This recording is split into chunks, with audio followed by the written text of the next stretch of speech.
Florida, Georgia, Ole Miss, Arkansas, A&M, South Carolina. Good slate of SEC games this week. Time to get the squad together in this Halloween edition. MIZ.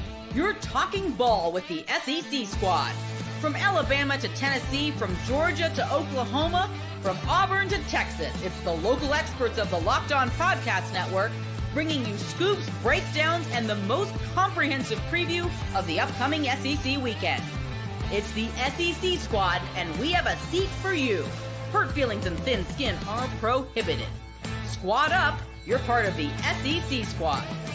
Oh, yeah, everybody. Welcome into the SEC squad. Sit back, grab your favorite beverage, and join us as we get you ready for another wild week across the SEC. Welcome in to the SEC squad. I am Chris Gordy. Happy Halloween to all of you out there, host of Locked On SEC. We have normally it would be Zach Blackerby, host of Auburn, but for those watching on YouTube, we have Davy Jones from Pirates of the Caribbean joining us.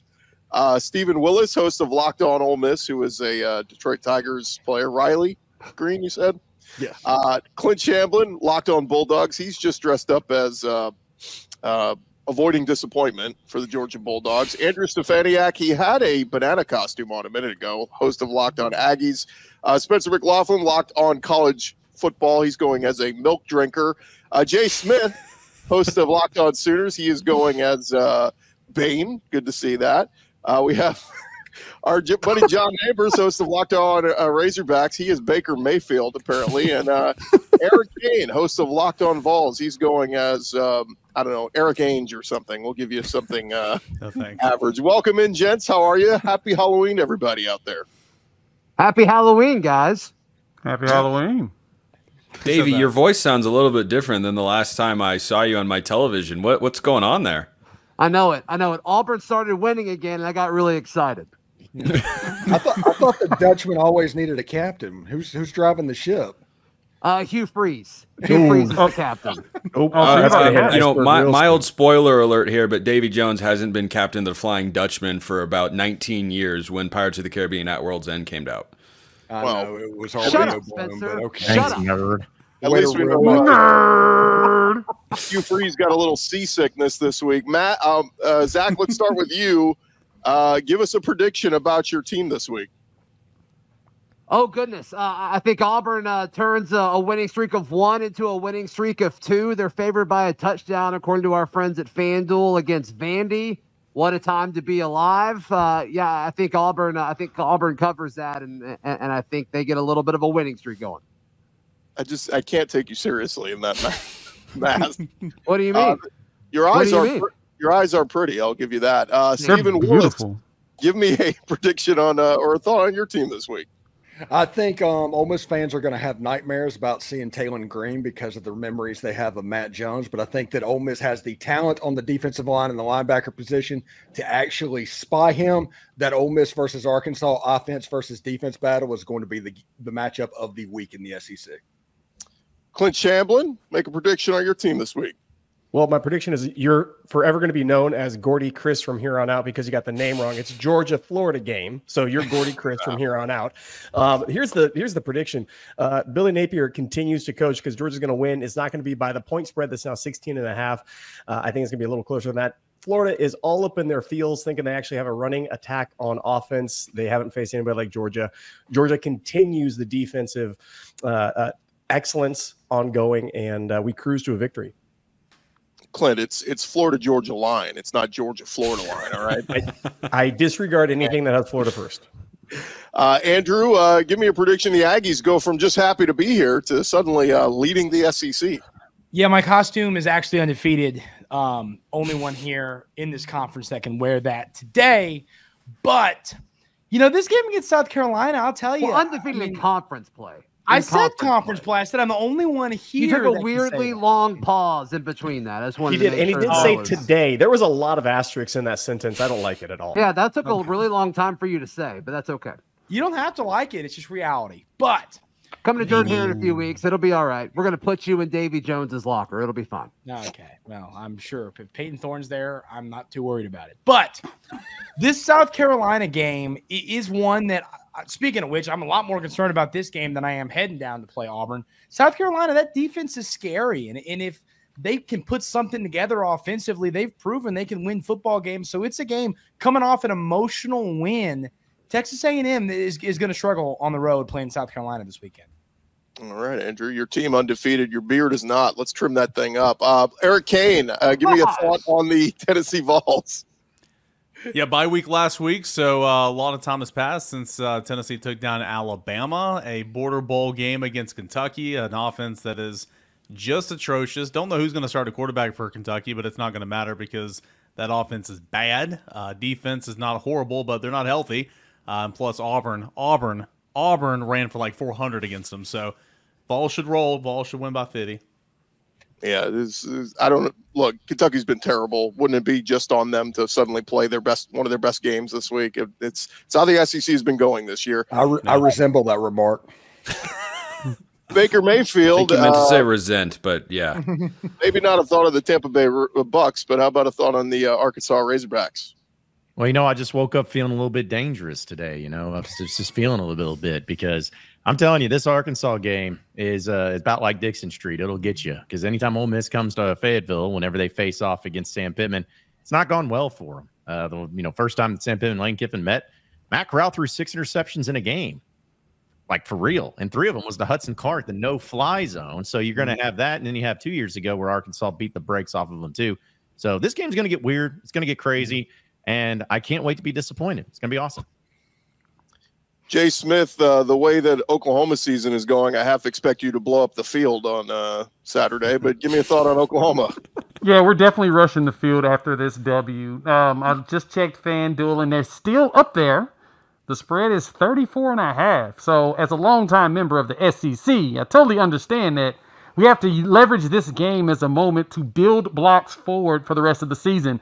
I'm just throwing a whole bunch of Coach BS speak at you all. It's been an awful, awful setup. But look, we're playing Maine.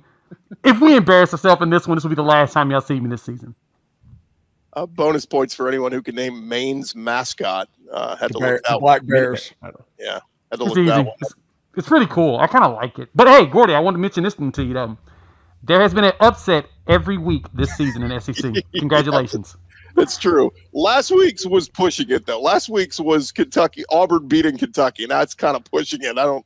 Still don't think that was an upset, but regardless, you are correct. And hey, by the way, Oklahoma had a halftime lead on Ole Miss, so you had that going for you. Yeah. Then we lost our starting left tackle and started getting destroyed. We got sacked 6 plays out of 7.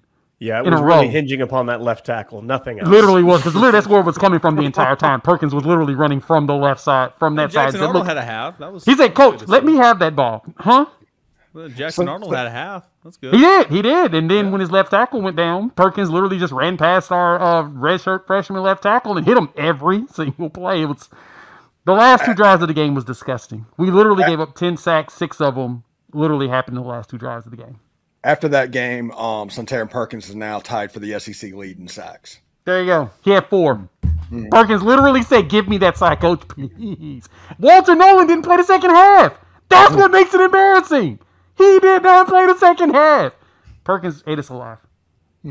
Spencer, I know you don't have an SEC team, but you have an SEC thought going into this week? I do. I wanted to go back to this ridiculous confidence that Auburn has against Vanderbilt. Why are we just throwing shade at Vandy here? Because I no longer tolerate Vanderbilt slander. And the only thing that's scary about Peyton Thorne playing a football game is your defense being overconfident going into the next week after they force 3 to 4 turnovers. I am taking Vanderbilt to upset. I guess it's an upset. I thought Vanderbilt should be favored in this game. Vanderbilt wins. I did too. When I went live after the game, I kind of guessed what the line would be, and I said Vandy by like 2.5. I think was what my prediction was. So I'm there with you. I'm a little surprised by it, but I do think Vandy hasn't been as good away from Nashville. The gauntlet that is Memorial Stadium. I don't know. I do think Auburn found an identity with Jarquez Hunter. It's weird it took them that long to figure out that Jarquez Hunter is an effective. Yeah, Zach, I feel like the SEC, best running back everybody considered the top running back. Yeah, I feel like that was our conversation before the season, Mr. Jones. Is that Auburn's going to be able to give Peyton Thorne a running game because Jarquez Hunter is so good. But I mean, better late than never, right? Yeah, no kidding. So I mean, I think some of it has to do with that. I think some of it has to do with Auburn's playing a ton of freshmen on the defensive side of the ball, and they're getting better. They're like legitimately good. And so, I think that has a lot to do with it as well. And it's at Jordan-Hare Stadium. And I think that's always going to help you. But Gordy, to add real quick, your actual upset from last week was Texas A&M over LSU, 14-8. Yeah, but we don't go by rankings. We go by point spread, Jay. A&M was the favored team in the matchup. That's not an upset. We look at upsets in Vegas' eyes. You seem pretty upset about it. I know that. Yeah, Gordy, you want to talk about that? You want to talk about LSU losing? Hey, I'm more upset about my team losing 34-0 Alabama. All right, MIC, let's go. Hey, by the way, the weirdest thing was Arkansas beating Mississippi State, scoring 58 points and going 0 for 7 on third down in that game. I still have no idea. First and second game of the season, all of a sudden, Arkansas just said, "Hey, let's go play." Yeah. Pretty impressive, actually. Before we head to the next segment, give me a thought on South Carolina heading into this week.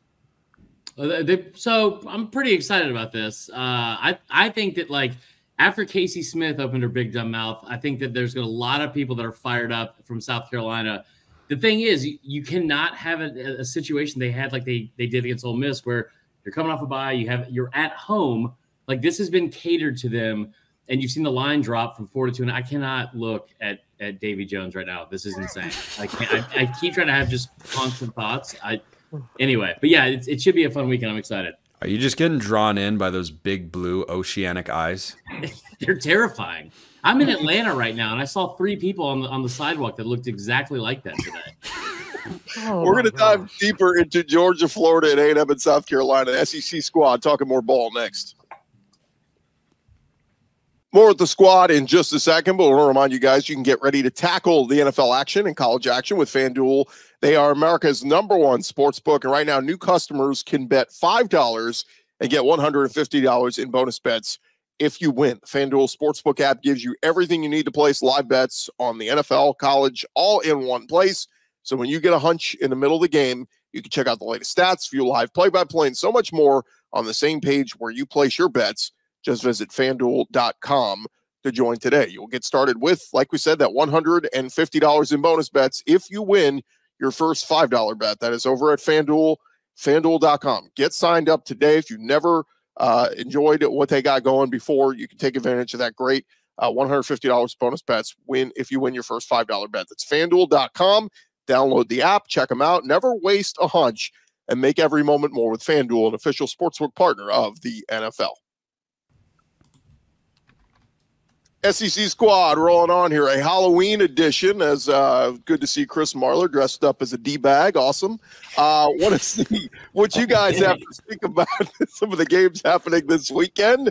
Let's get into it. This has officially become the SEC game of the week. It's not Georgia, Florida. It's A&M at South Carolina. Actually, Florida, Georgia. Just want to point that out. Well, you came late, Chris. You already missed the joke, and we already did that. Move on.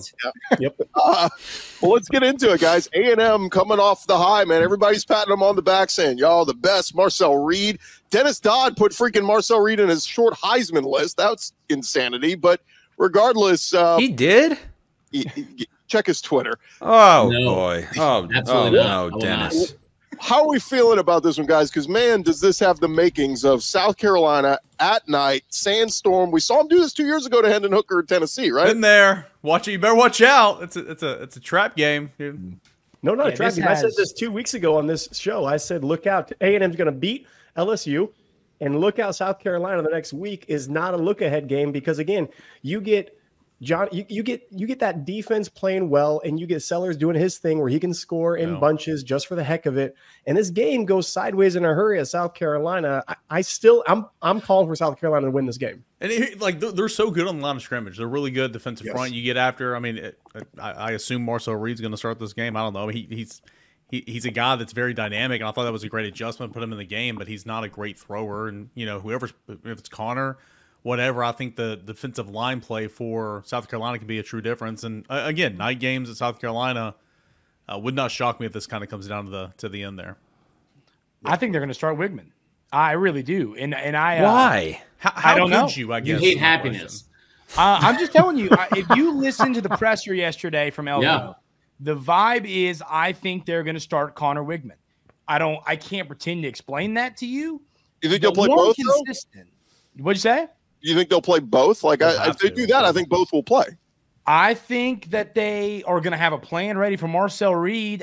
I think that they've said Connor Wigman is our quarterback. I think they've made that decision. And despite him winning you the game against LSU, that being Marcel Reed, it feels like they're going to go back to him.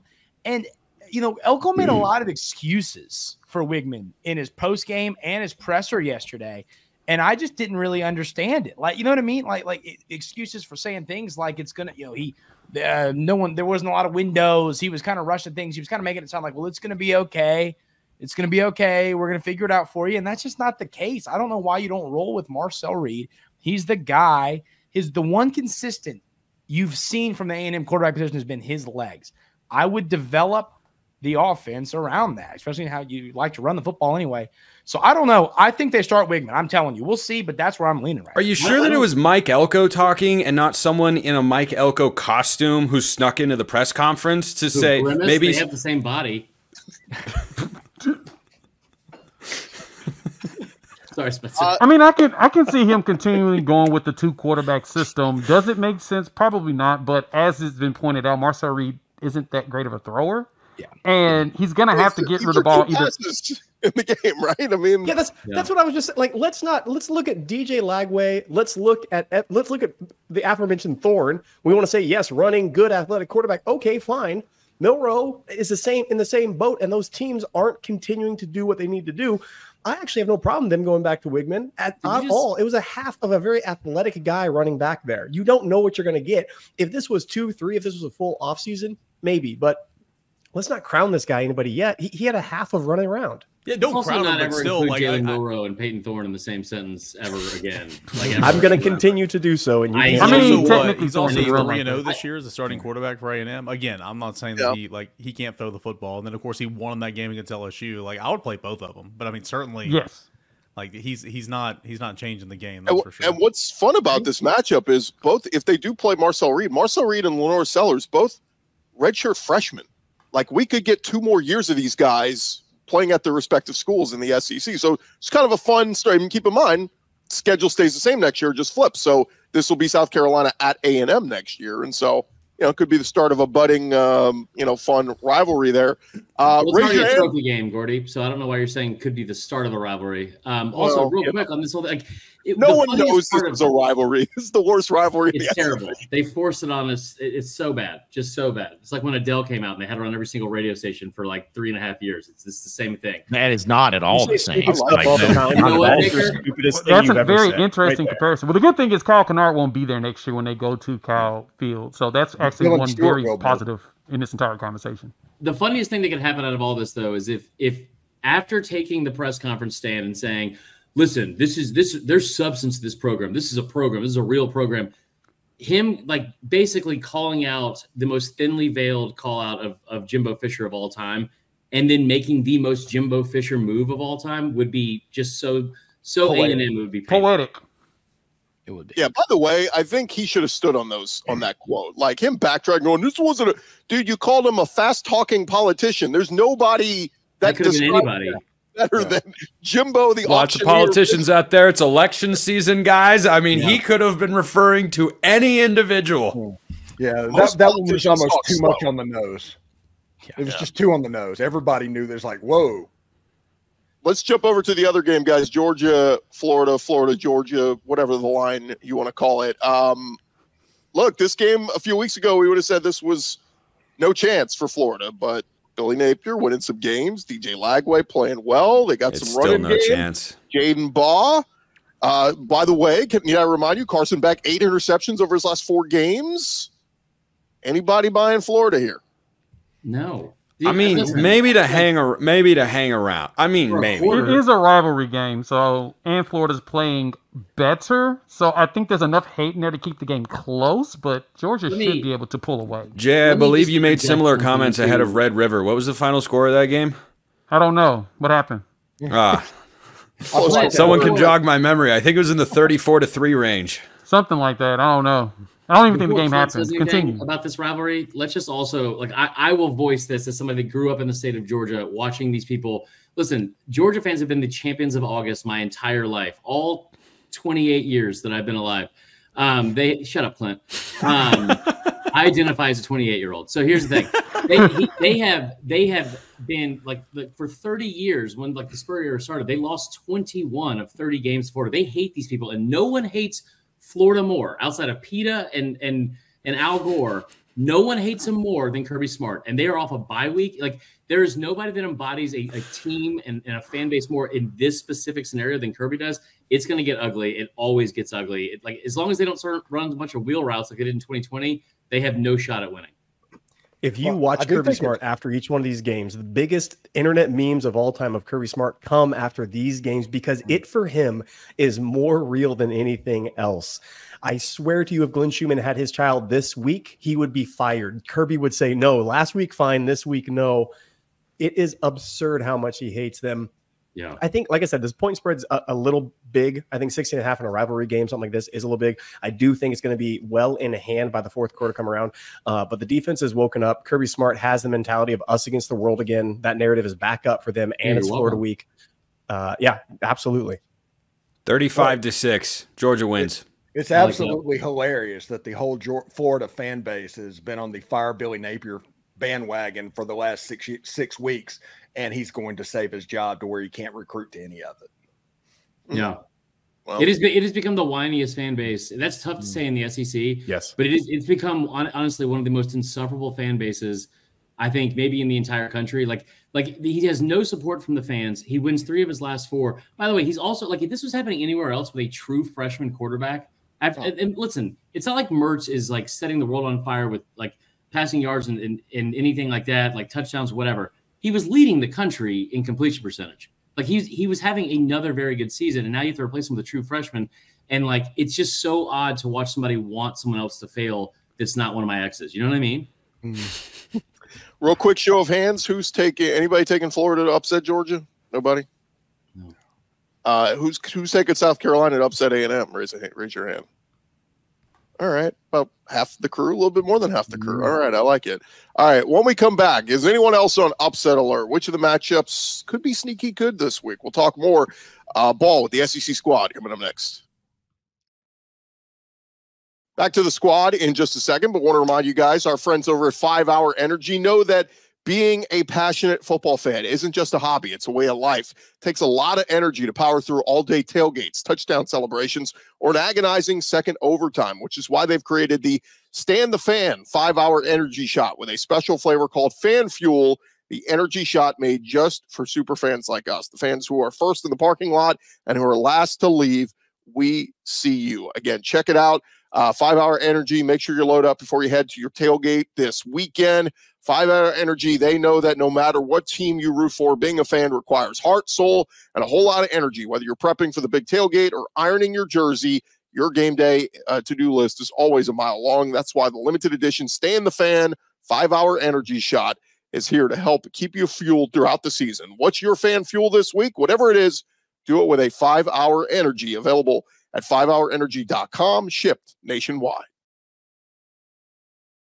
All right, roll along here, fellas, as we continue on with our Locked On SEC squad. And I want to hit on a couple of the games happening this weekend. How about the early one, 11 a.m., Kegs and Eggs, as number 19 Ole Miss travels to 5-3 Arkansas, where Arkansas rebounded nicely from their blowout loss at home to LSU to go beat down Mississippi State over in Starkville.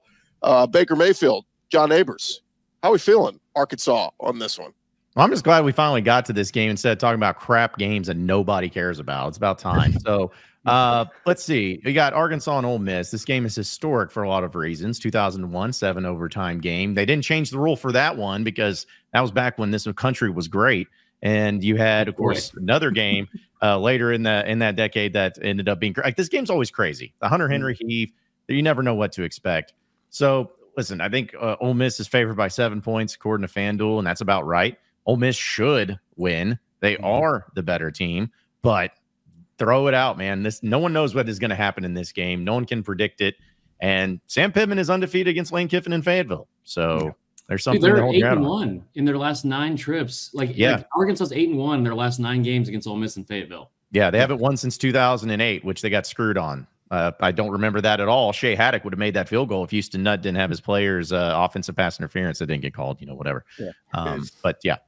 It's absolutely nuts. Ole Miss can win in Little Rock. Ole Miss can win in Oxford. They've won 4 out of the last 6 games. But for whatever reason, the voodoo around Fayetteville, it has been a house of horrors traditionally for Ole Miss, like the 6 interception Matt Corral game in 2020.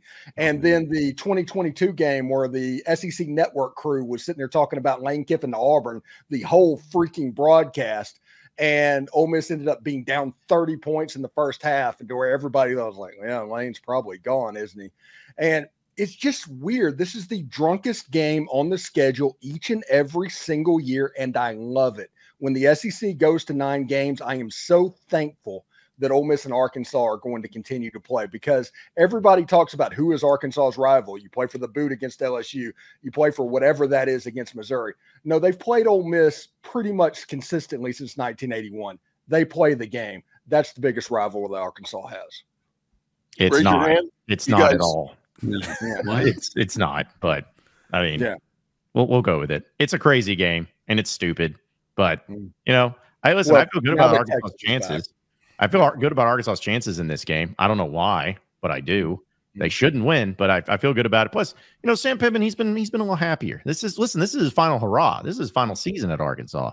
So he's got to make it count with Ole Miss coming to town. Do you think even if he has a winning season, he's going to hang it up? Yeah, buddy. I've been saying, I went on Feinbaum at SEC Media today saying this. He's going to resign and he's going to retire at the end of the year. Really? You were on Feinbaum? Yeah, can you believe that? Have you ever heard of him? He was in all the papers this morning. Yeah, he's a really big, well-known person. Yeah, and nothing's ever wrong on that show. It's all right. No, John, no one has their finger on the pulse of actual college football like Paul. Paul could name the starting linebackers for Vanderbilt, so I'll just put that out there. Well, I'll answer Steven's question, because the Texas game is actually, you got Ole Miss, and then you have the bye week, and then you have the Texas game. And, just like with coming to Arkansas against Ole Miss, people come to Arkansas to beat Texas too. So one more time, Horns. I feel like that's going to happen again. They basically invented Horns down. So they did. Yeah. And the SEC chant, if you can believe it. Arkansas did invent that. Raise your hand. Who's taking Arkansas in the upset? Only me and John, huh? Everybody else taking Ole Miss? I'll just tell you this: devastating loss if Lane Kiffin loses this one. I mean, they may want him to leave if he loses the third one. If Ole Miss loses this game and they have the third loss, the flamethrower is going to be on my show next week. I want him to be tarmacked twice in his life. That would be the best thing in the world. 11:45 Central on SEC Network. Zach kind of touched on it earlier, but 3-5 Auburn hosting Vandy, and Auburn is a home favorite for some reason. Anybody buying Auburn to win at home? Heck no. Okay, Clinton, Marler are both buying it. Tell me why. Well, I mean, so listen, if you just take a step back and you look at Peyton Thorne, I think Peyton Thorne's biggest obstacle this season has not been interceptions or reading defense. It's Hugh Freeze. And I don't care how this sounds like, dude, you're the one that came in here as a QB guru, self-proclaimed QB whisperer, all that kind of crap. You had Bo Wallace be a back-to-back 3,000-yard passer. You have Malik Willis. You got him to be like a third-round pick or whatever it was, and talking about stealing stealing the show at the NFL draft, all that kind of stuff, or NFL Combine. You've gone to Auburn. You have all the pieces in place that you've asked for. You got the biggest turnaround for any one position unit in the country at your receiver position. All you need to do is figure out a way to not put the game solely on that kid's shoulders. And if you look at his numbers, outside of the Cal game, I think he's got 11 or 12 touchdowns in the season with only 3 picks. He's been okay. He's not super accurate, but you saw it this past weekend. You give Jarquez Hunter the football.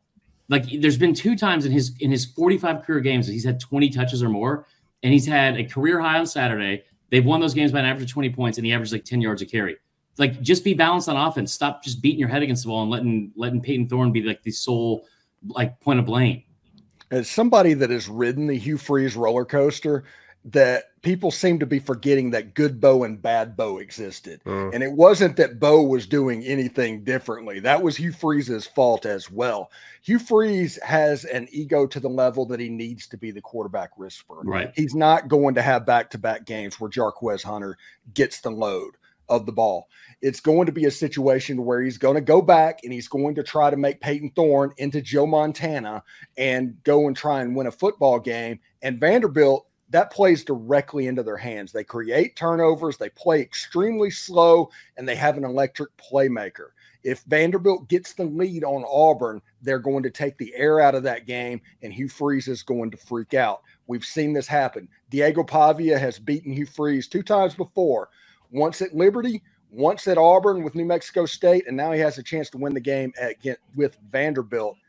I think that Pavia has the magic necessary to win in Jordan-Hare again. Well, let me ask you this. At what point in time are we going to start just giving credit to Vanderbilt and like saying, hey, they're a pretty good team? You know, because every single game we go into, it's like, well, you know, they're not going to beat Bama. And they did. Oh, well, you know, they're going to let down against Kentucky. Well, they won. And then, they're not even going to have a chance against Texas. Well, I mean, they did lose the game, but they gave them all that they wanted. At some point in time, we got to start saying, okay, Vanderbilt's actually good. And this is how I feel about the same thing at Auburn. Well, Auburn beat Kentucky or whoever last week, and then everything's fine now. No, like Vanderbilt's a good team. And I think they're going to cause problems for Auburn because I still don't think their offense is any good. And I think Vanderbilt's going to win, and I think they're going to win by 2 scores. The only reason I don't think that is because Vegas is begging you to take Vandy. Yes, that line is just reeks to high heaven. It is a stinky line. It got me thinking. Went back and looked at a couple of things. The composite talent of Auburn is there. There's only a handful of teams that have more talented. Now you look at coaching wise. There's teams like Michigan, USC, and those guys have very, very bad coaching. Auburn has very bad coaching, but it's a home game. It's going to be up for it. Vandy's coming off of a tough game itself, going down to Jordan-Hare. I am on record of famously saying Jordan-Hare scares the tar out of me every single year you play there. I don't care what team it is. That place has magic. I can't believe. I've seen talented Georgia teams, way more talented Georgia teams, way more well-coached teams go in there and just lay an egg. Vanderbilt's coming off of a tough game. They're playing a team that is thinking to themselves they have something going. And if for some reason Hugh has figured just a few things out, just a few things go right for him, this game can turn. That's why I'm taking Auburn. Well, I don't disagree with what John said either. Vanderbilt is a good football team. And like, make no mistake about it, they beat Alabama. Like that wasn't a luck thing. They beat Alabama, and their game plan was perfect. Like, keep the ball away from them. Don't let Milroe and the company on the field, all that kind of stuff. But if you look at some of Auburn's actual games, like there's like that metric we see every week on Twitter. It's like, did we really get beat that bad or whatever? Almost every single week, it seems like Auburn is like, should have somehow won a game. Like between the 20s, they're one of the most explosive offenses in the country. They just seem to always screw it up. So to John's point, he's right. I keep waiting for them to turn a corner and convincing myself that they're going to be better, but like it is November and they have been kind of the same thing for 8 weeks.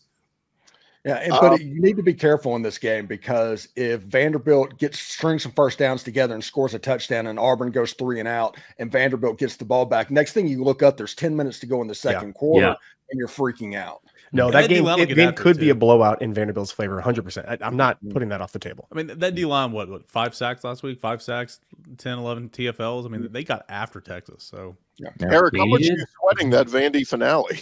I mean, it's no gimme. I mean, that's for sure. Like, and here's the thing: like, it's on the road at Vandy. It's always a home game for Tennessee. But I mean, Vandy has won and played well against, they beat Alabama at home, played well against Texas at home. I mean, it's even more impressive what Vanderbilt's doing this year. So, it's certainly no gimme. I mean, I think Tennessee will be favored in that game, but quarterback's dynamic, man. Tennessee's done a good job against mobile quarterbacks this year for the most part. So that gives me a little bit of confidence heading into it, but. Yeah, if you hate Diego Pavia, you hate Christmas. Everybody's rooting for the kid. Sure, to wrap it up, Oklahoma will get Maine. We're not going to spend time on that. Mississippi State gets UMass. We're not going to spend time on that. The one game we haven't really touched on, Eric, is your game. Kentucky 3-5 at number 7 Tennessee. Should be a game that Tennessee should roll because Kentucky's really in a funk right now. Yeah, I mean, it's hard to be as bad as Kentucky is offensively. I mean. It's bad. It's horrible. Again, don't know what quarterback they're going to start. They're both atrocious. I mean, Brock Vanderbilt has been such a disappointment. I know they've got no rhythm in the run game. I know the offensive line's been much worse than last year. They have 2 really dynamic playmakers at wide receivers. So again, I'm kind of surprised they've lacked explosiveness on offense. Defensively, I mean, they got a lot of the same old heads there. And I mean, they added the linebacker from Georgia. For blanking on his name, he's got like 7 names. Good player. Derek Jackson's still there. We know about J.J. Weaver. We know about Walker in the middle. I know a lot of those guys are kind of beat up, but Florida ran all over them. Auburn ran all over them. I just think advantage Tennessee in every phase of the game right now.